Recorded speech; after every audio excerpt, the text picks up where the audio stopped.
Buenas, buenas, bienvenidos a La Posta, el lugar donde los gurises canarios entrevistamos a nuestros candidatos a alcalde. En el día de hoy vamos a estar hablando con Mauricio Chiesa, candidato a alcalde por el municipio de Pando.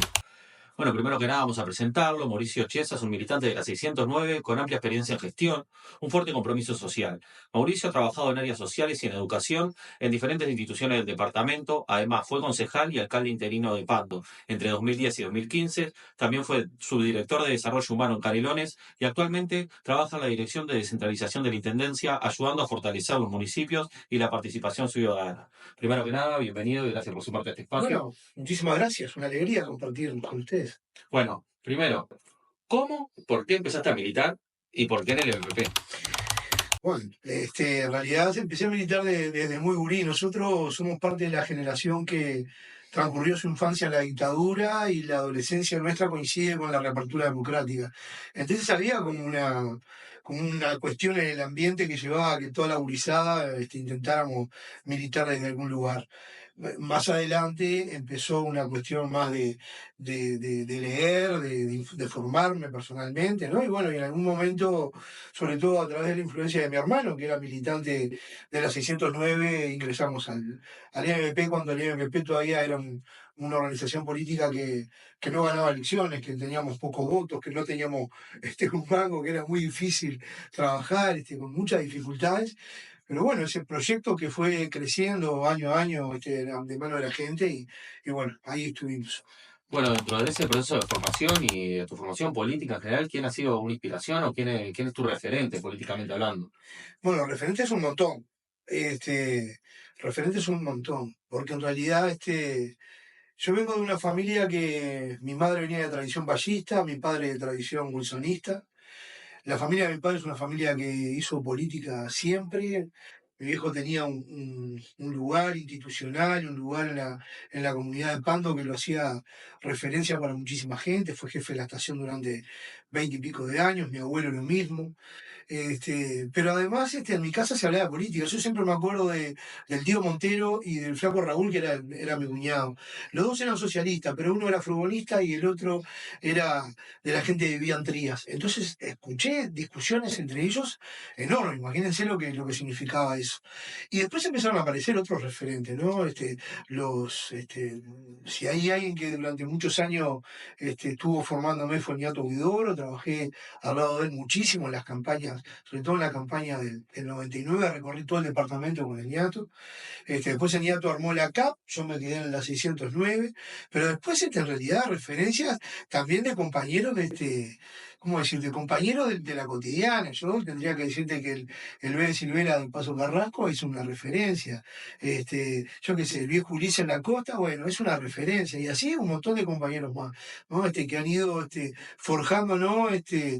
Incluso compañeros de otros sectores, ¿no? Yo siempre hablo del Chulo, el Chulo Pérez, un compañero comunista del Pando, que ya falleció, pero era un peso pesado dentro del propio partido, ¿no? Y bueno, fue alguien que me formó enormemente, con el que me peleé como loco, ¿no? En los comités de base. Y después terminé trabajando en el consejo con él fue mi suplente, y bueno, y fue alguien que me formó, y es un tipo bueno, que estuvo exiliado en Nicaragua, en Cuba, en Brasil, anduvo por todos lados. Bien. Bueno, ya yendo al territorio, ¿qué es lo que más te gusta de tu municipio? ¿Qué crees que es lo principal que tiene que cambiar en Pando? Bueno, tanto es el lugar donde uno creció. Yo ayer comentaba con otros colegas que cuando yo era gurí, en realidad tenía toda una cuestión como negativa hacia Pando, ¿no?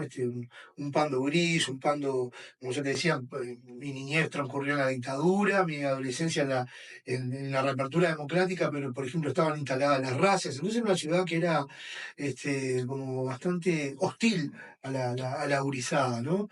Pero después uno va creciendo, va generando vínculos, se enamora, arma una familia, ¿no? Conoce gente de distintos barrios. Y empecé a encontrarle el encanto a la ciudad. Pando es un municipio grande y diverso. ¿no? Es bien interesante porque tiene un casco urbano importante, ¿no? Clásico, de las ciudades clásicas, pero además tiene también una cuestión de villas cercanas Mm. a Pando, de barrios que están en la periferia, tiene zonas rurales como es el Rincón de Pando, o el Totoral, o la Cruz de los Caminos. Entonces, es variado, es interesante, y sobre todo porque Pando juega un lugar central en la economía del departamento. Pando es como una bisagra entre las distintas regiones en las que se divide nuestro departamento, pero aparte es una sede administrativa, es una sede financiera, es una sede comercial. De ahí viene gente de distintas ciudades y distintos pueblos a hacer trámites en Pando, y hacer compras en Pando. Pando sigue teniendo un centro comercial muy grande, muy amplio, con mucha variedad, y eso trae gente que viene diariamente a Pando. Y esa es una de las cuestiones que a nosotros nos gustaría, por un lado, mantener, pero a su vez mejorar. Pando es una ciudad que, con el crecimiento de la actividad comercial, con esto que le decía que sea administrativa y financiera, viene muchísima gente de lunes a viernes en horario de oficina. Mm. Se llena de gente Pando. Y eso ha hecho que el microcentro de Pando haya explotado, no esté saturado. Bueno, algo hay que hacer con eso porque Pando vive de ese comercio y vive de esas oficinas públicas ¿no? Que la gente va a hacer trámites, pero bueno, claro, la saturación de gente ha llevado a tener inconvenientes, sobre todo en la movilidad, el tránsito, la basura, bueno, ese tipo de cosas son cuestiones que vamos a tener que mejorar. Bueno, me imagino que esto va a haber sido algo central en cuanto a la campaña y también la pregunta viene por el lado de cómo ha sido el intercambio con los vecinos, o sea, qué quejas han tenido, qué intercambio, qué aprendizaje te ha llevado vos. Mira, nosotros hicimos una recorrida por varios barrios y por varios poblados, ¿no? Yo digo poblados porque son pequeños centros poblados que están cerca de Pando, que no son de la ciudad de Pando. Eh, por supuesto que en todos lados hay un planteo vinculado con el ABC, ¿no? Con las calles, con la luz, con la cuneta.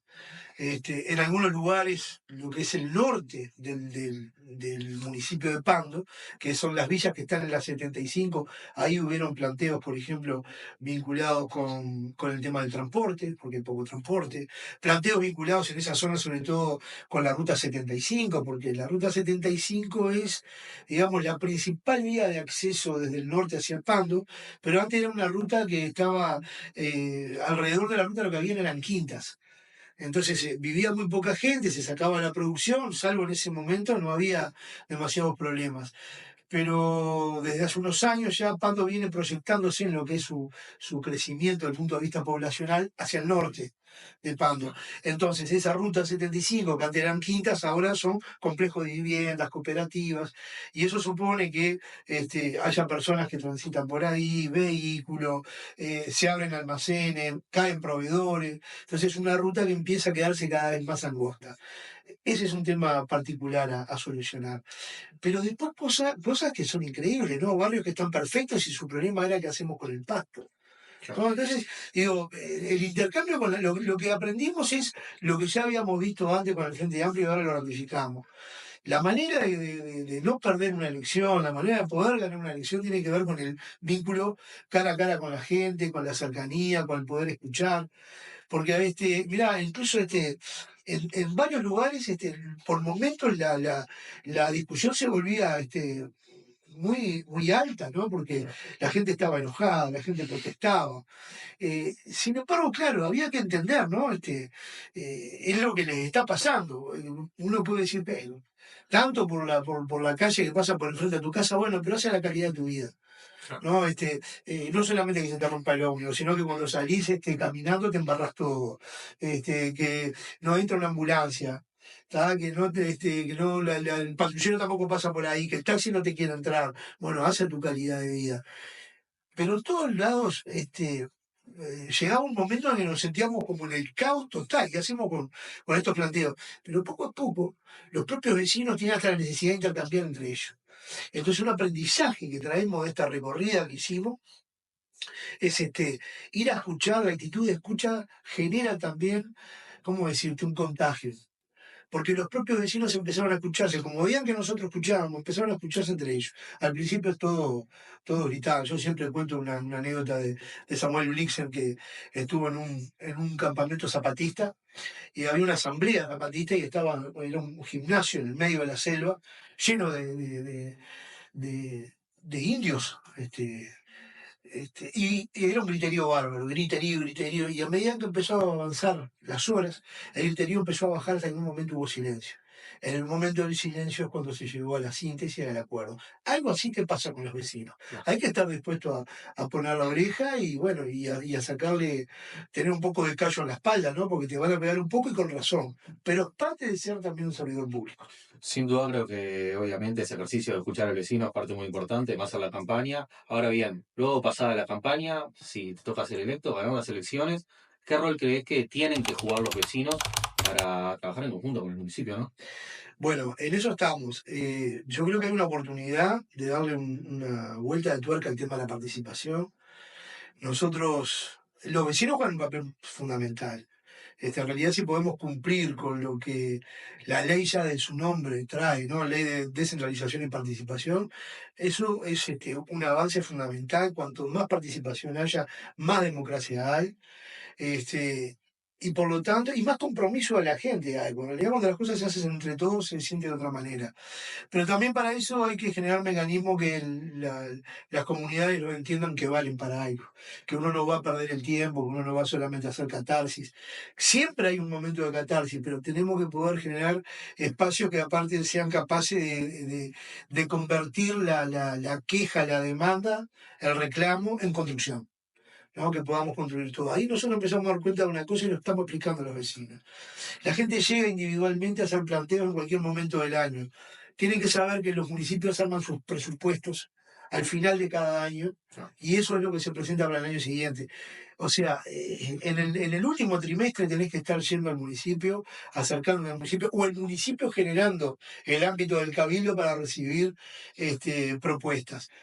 Si llegan después, llegan fuera de tiempo, o sea, no vas a poder contemplarlo. Esto es una cosa fundamental. Pero además hay que eh, ayudar a ordenar la demanda. Demanda siempre va a haber, enojo siempre va a haber. Cuando hay más de una persona juntas hay conflicto de intereses. Y siempre que habemos varias personas, hay tensiones, que las tensiones se dan en la vida cotidiana. Hay que saber convivir con esas tensiones y hay que ir viendo qué cosas se pueden ir solucionando. Lo cierto es que además en Pando hay una mesa de desarrollo local, funcionan espacios de educación y trabajo. Yo creo que hay que acercarse a las comisiones que todavía están funcionando. Estuvimos reunidos con comisiones de cooperativas. Es decir, yo creo que hay que recuperar el funcionamiento colectivo en distintos ámbitos y después darles un lugar donde la gente pueda intercambiar, pueda hacer planteos, pero que aparte le valga la pena, que no vayan a perder el tiempo. Claro. ¿Qué se piensa hacer del municipio para darle participación a los jóvenes, para que puedan organizarse de diferentes maneras? Nosotros venimos pensando en reeditar algo que hicimos cuando ni siquiera soñábamos que íbamos a estar en la intendencia o en el municipio. Nosotros hace mucho tiempo, con una barra que teníamos en Pando llamada el Colectivo Extremo, organizamos un cabildo cultural. Ahí lo que hicimos fue recibir a toda la gente que estaba trabajando en la cultura. Pero a su vez Pando tiene una cosa, eso lo pensamos como reeditar, ¿no? Y eso atrae mucha gente. Pero a su vez estamos pensando en jóvenes, por ejemplo, en la zona norte, en el Totoral, que terminan la escuela y después de terminar la escuela no van al liceo, quedan ahí en la vuelta. Ahí probablemente si los números de adolescentes que hay ahí nos permite hacerlo, vamos a hacer todo lo posible por generar en ese lugar, que aparte de la sociedad civil que está organizada, tiene una asociación civil, el Totoral, que reúne a todas las organizaciones que están en el Totoral, la posibilidad de tener un centro juvenil. Para que los gurises puedan tener actividades lúdicas, recreativas, deporte, apoyo escolar, que los ayuden a terminar el ciclo secundario. Pero también estamos pensando en una cuestión vinculada con el trabajo, ¿no? Los jóvenes y el trabajo, y para eso tenemos un lugar, un espacio que es el Centro de Desarrollo de Pando, que está en pleno centro de Pando, en General Díaz y Zorrilla de San Martín, que es un espacio equipado para poder llevar adelante capacitaciones que sirvan para el empleo. Y eso lo estuvimos haciendo con algunas empresas vinculadas con el área de la farmacéutica, de la química que está por la Ruta 101, pero ya ahora la Cámara Comercial de Pando está interesada en hacer cursos de este tipo adaptados a las necesidades que tengan en Pando. Y bueno, y ahí hay que sobre todo incentivar el trabajo de los jóvenes. Bien. Y dentro de tus propuestas, ¿hay lugar para la cultura, para el arte, para el deporte? Ya lo hablamos del lado de los jóvenes, pero en general. Bueno, esto que te decía, de la cultura ni que hablamos. Nosotros aparte, esto de los cabildos, el cabildo cultural busca eso, ¿no? Encontrarte con personas que estén en distintos ámbitos de la cultura y que quieran acercarse y empezar a pensar un plan cultural para Panto. Pero aparte, nosotros tenemos una usina cultural en el Centro Cultural de Pando. Esa usina es un estudio de grabación donde van un montón de artistas a grabar. Eso hay que potenciarlo, hay que mejorarla, hay que mejorar ese centro cultural, tratar de ver qué cosas se pueden hacer desde el punto de vista de la acústica. También estamos pensando en la recuperación de la estación de AFE, que ahí pueda ser una especie de intercambiador de transporte, pero que aparte puedan funcionar emprendimiento gastronómico. Y también estamos soñando con una pequeña sala de teatro para él. Bien, enredado capaz que un poco a este tema de la recuperación de la estación de AFE y todo, ¿cómo se piensa trabajar con los espacios públicos? Bueno, los espacios públicos son realmente un lugar donde la gente ejerce sus derechos, ¿no? Lo que tenemos que hacer es mantenerlos, ¿tá? Y recuperar algunos espacios que eh, han estado maltratados, por decirlo de alguna manera. Ahí nosotros tenemos la preocupación por mejorar un poco la Plaza de Pando, que es una plaza histórica, que la gente la quiere mucho y la siente como propia. Ahí hay que ver algunas cuestiones de mejorar esa plaza. Y un espacio público que es realmente un tema muy sentido, que es el Parque de Pando. Nosotros ahí entendemos que tiene que ser un trabajo mancomunado con el gobierno departamental, el gobierno nacional y el sector privado. De otra manera, no se va a poder hacer todo lo que hay que hacer en ese parque. Ese parque hay que mejorar la caminería, hay que dragar el arroyo, hay que mejorar el sistema de drenaje, hay que mejorar las baterías de baños que hay que mejorar los juegos. Pero es un lugar donde la gente va muchísimo. Durante todo el día va gente a hacer ejercicios, a hacer deporte, usa la estación saludable, pero hay una barra de gurises que utiliza la pista de skate. Pero después al mediodía, sobre todo los sábados y los domingos, se llena de gente que va a comerse un asadito, gente que va a tomar mate. Bueno, en realidad es un lugar querible, pero hay que hacerlo muchísimo más amigable. Tenemos que darle mucha más seguridad.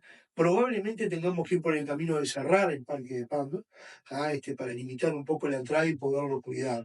Y bueno, y después dotarlo de personal, ¿no? De vigilancia y entendemos que aparte tiene que haber la figura del guardaparque también, que tiene como un rol mucho más educativo. Bien. Somos conscientes que Pando históricamente ha sido una ciudad industrial, una ciudad en la que se desarrolla mucho el comercio.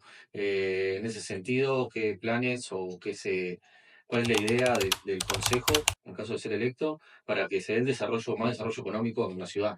Nosotros, primero que nada, no descuidar el centro de Pando. Te decía hoy, Pando es una ciudad que recibe a muchísima gente que viene de afuera. Hay que estar preparado para recibir a esa gente.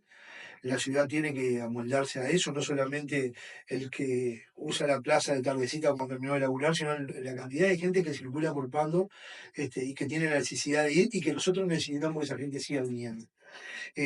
O sea que cuidar el centro, hay que hacerlo más atractivo, hay que darle un poco más de color. Pero además, esto que te decía, ¿no? La formación para el empleo. Nosotros ahora lo que vemos es que hay una serie de, de actividades laborales que antes no existían, vinculadas con otro tipo de producción, y bueno, y a eso hay que atender. Por ejemplo, ¿no? Todas las cosas vinculadas con el software. Hace poco tiempo nosotros llevamos adelante en ese centro de desarrollo una capacitación para 50 gurises que eran estudiantes de UTU. Ahí se logró tener una pantalla gigante con conexión a Wi-Fi, computadoras portátiles, y los pibes iban y tenían clase con un loco que estaba no sé en qué lugar del mundo. Ahí le estaba dando una clase. Entonces, hay que irse preparando para ese mundo que viene también. Este, hay que pensar, por ejemplo, ¿no? Nosotros tenemos la industria, acá la industria de la construcción es una industria muy, muy fuerte. Hay todo un tema con los materiales de construcción. Hace poco estuvimos reunidos con un fabricante de ladrillo de la zona del municipio de Pasto. Ladrillos y ticholo. La dificultad que tiene es la competencia con el ticholo y el ladrillo brasilero que viene, ¿no? Pero entonces, ¿cómo abaratar costos? Entonces ahí nos empezamos a... Estas son cosas que para pensarlas, ¿no? Pero nosotros tenemos una dificultad con todo lo que es la basura verde, la rama, el pasto, ¿no? Si nosotros todo eso lo chipeamos y te lo traemos, ¿a vos te sirve? Sí, ¿a qué me sirve? Ah, empezamos a buscar la vuelta, ¿no? En 2 semanas habían sacado 700 toneladas de rama y de cosas en Pasto. Si nosotros se lo llevamos es un ejemplo, ¿no? Se lo llevas al fabricante de ticholo. Nosotros no podemos recibir plata. Pero al del ticholo le sirve, porque aparte tiene empleados. Pero si además nosotros con ellos llegamos a un acuerdo, decimos, bueno, por esto nosotros recibimos tanta cantidad de ticholos. Y tenemos un banco de ticholos y de ladrillo para que cuando la gente que está en peores condiciones necesite un arreglo en su casa, nosotros podamos dar una respuesta rápida y decir, si acá tenés tantos ticholos. ¿Ah? En fin, en Pablo empiezan a aparecer lo comercial, lo principal y todo lo que tiene que ver con lo administrativo, ¿no? El sector público tiene un peso muy grande. Claro. ¿Ah? Y va a haber que trabajar mucho con los pequeños emprendedores, con las MIPYME, porque es como una salida en este momento. Cuando hay crisis económica, cuando no hay trabajo, se llena de emprendedores. Sí, claro. Es lógico, ¿no? Y para eso hay que tener respuesta y hay que trabajar con ellos, hay que prestarle especial atención a los pequeños emprendedores. Bien. Ahora yendo a unas preguntas un poco más de gestión. ¿Cómo crees que va a ser la articulación con los diferentes niveles de gobierno? Bueno, yo creo que va a ser mucho mejor que lo que fue antes. Nosotros en estos 5 años en la Secretaría de Descentralización pudimos entender un poco cómo funcionan las lógicas interniveles, ¿no? Yo creo que hay que fortalecer los ámbitos de los comités de gestión a nivel de la Intendencia con los municipios. Yo creo que los municipios tienen que trabajar mucho más a nivel microrregional, tienen que darse la posibilidad ellos por sí mismos poder trabajar juntos. Yo me imagino una gestión pegada al municipio de Barro Blanco y al municipio de Palme Olmos y también más allá de la microrregión. Suárez es un vecino que está ahí con el que estamos permanentemente intercambiando. Nicolich lo mismo, ¿no? Yo creo que hay que explotar mucho más la intermunicipalidad. Que podamos trabajar entre varios municipios cuestiones. Algunas pueden ser de presupuesto, como hizo la Costa de Oro con el Costeando Ideas, que es un proyecto participativo divino. Yo creo que algo de eso se puede hacer también en esta zona. Generar un fondo común que lo podamos usar como fondos participativos. Pero además tenemos que poder trabajar complementándonos en maquinaria, en herramientas, en funcionarios, ¿no? Ver de qué manera, qué es lo que tiene cada uno y eso que tiene cada uno, cómo lo podemos poner en juego de toda una microrregión. Bien. Ahora, háblanos un poquito de tu equipo para el consejo. Esta es una barra preciosa. Primero porque logramos acuerdos sectoriales muy interesantes, ¿no? Tenemos el respaldo de 22 sectores. No todos integran la lista, evidentemente, pero ahí hay sectores bien fuertes que se integran a la lista, que tienen lugares importantes, que son el Partido Comunista, Asamblea Uruguay, aliados de la 609 que están dentro del espacio, como la 46 y el 8811, pero también otros aliados, como la 99.000, como el Abrazo y así otros sectores. Lo otro que tiene interesante este equipo que armamos es que hay gente que viene de distintos barrios y zonas de Pampa. Tenemos gente que viene del Totoral, gente que viene del Rincón de Pampa, gente que viene del Talar, gente que viene de San Isidro, gente que viene del centro, gente que viene del lado sur. Es decir, tenemos una barrita que puede dar cuenta de los distintos nuevos territorios que componen Pando. Pero además es variopinta, porque hay gente veterana, hay cuarentones, hay gente que anda en el entorno de los 30 y hay gente incluso hasta más joven. Bien. ¿Y cómo imaginás una gestión transparente? ¿Cómo sería? Y bueno, los mecanismos ya están todos dados para que la la gestión sea transparente. Si no es transparente, porque no querés decir no hacerlo transparente, porque está todos los mecanismos dados. Lo que importa es dar a conocer, ¿no? Todo lo que hiciste, los gastos que hiciste, y yo creo que en eso hay que tener un ida y vuelta permanente, pero además privilegiar el espacio creado por ley, el ámbito creado por ley, que es la audiencia pública. Pero además entendemos que puede haber permanentemente una rendición de cuentas con los vecinos. Nosotros entendemos que el año hay que pensarlo de esta manera. Mientras en los espacios, como yo te decía, colectivos, se van ordenando las demandas, los barrios, las comisiones, en la mesa de desarrollo local, vos vas a tener el cabildo donde recibís la demanda. Antes de que vos entregues tu plan operativo anual, tenés que tener los comités de gestión, que ahí es negociar con la intendencia. Mirá, estos son los reclamos que tengo. Ustedes pueden dar respuesta a esto, ¿cómo damos respuesta entre los dos? Al otro año, el siguiente cabildo tiene que ser un cabildo que corrija lo anterior, porque a mitad de año también los municipios pueden corregir su presupuesto, pueden hacer las modificaciones. Y después hay que hacer, enseguida, hay que hacer una audiencia contando en qué estuviste gastando los dineros. Esto y el vínculo con la gente. Bien, impecable, te agradecemos por sumarte a este espacio que estamos haciendo con los gurises canarios. Ahora te queremos dar un tiempito para que le digas al vecino por qué tiene que confiar en vos para ser el próximo alcalde de Pando. Bueno, nosotros venimos insistiendo, hay algo que nos marca como candidatos, y es la experiencia en la gestión. Nosotros tenemos 15 años en la gestión, 5 años como concejal y como alcalde subrogante, asumí muchísimas veces como alcalde en el periodo 2010-2015, 5 años en la Dirección de Desarrollo Humano y 5 años más en la Dirección de Descentralización. Pero además soy un pandense de toda la vida, me crié, me formé, generé mi familia, tengo mis amigos, todas las actividades que hice siempre estuvieron vinculadas con Pando, y además podemos mirar a los ojos y hablar con tranquilidad. Bueno, Eso es fundamental. te agradecemos, Mauricio, y bueno, será hasta la próxima, compañeros y compañeras.